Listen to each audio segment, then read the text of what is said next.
Halo Sobat PNS Kreatif Channel, pada video kali ini kita akan bahas update terbaru dari P3K. Jadi pada tanggal 25 Agustus tahun 2025, Komisi 2 DPR RI mengadakan rapat dengar pendapat dengan Kementerian Pendayagunaan Aparatur Negara dan BKN. Pada kegiatan tersebut, Kepala BKN Prosudan hadir langsung dan menghimbau kepada seluruh instansi untuk segera menyelesaikan rangkaian seleksi P3K yang masih berjalan.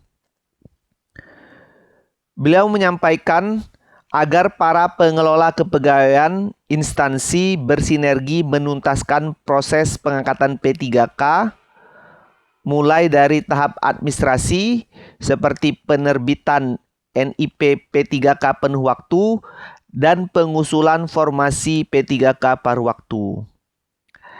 Hal ini merupakan prioritas nasional dan daerah yang selaras untuk pembangunan SDM sehingga kebutuhan ASN di berbagai instansi terpenuhi secara optimal dan tepat waktu.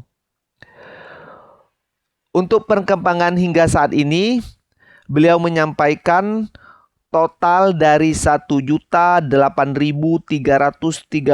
formasi P3K yang disediakan pada seleksi tahun 2024 sebanyak 875.934 telah terisi. Artinya tingkat keterisian formasi P3K penuh waktu sudah mencapai 87%.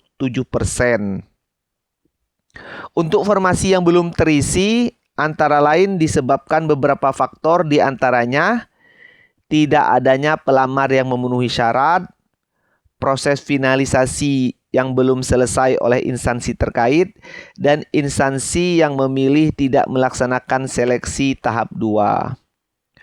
Oleh sebab itu, BKN melakukan optimalisasi penempatan guna memenuhi kebutuhan ASN secara nasional. Bagaimana cara optimalisasi ini?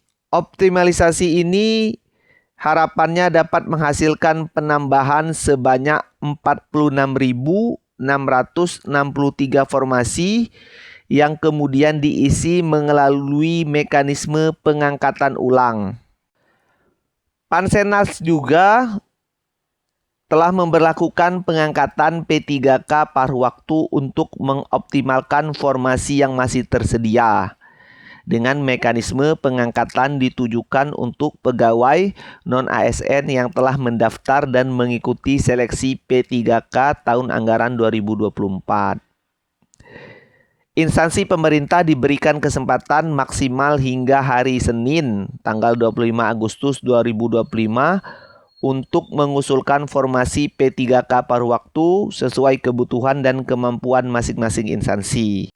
Pengadaan kebutuhan P3K 2024 ini menerapkan mekanisme prioritas pemenuhan formasi secara berurutan. Prioritas utama diberikan kepada pelamar prioritas atau P1, kemudian dilanjutkan kepada ex tenaga honorer kategori 2, ex THK 2, kemudian tenaga non-ASN yang sudah terdata dalam database BKN, dan tenaga non-ASN yang saat ini aktif bekerja di instansi pemerintah. Demikian, semoga bermanfaat.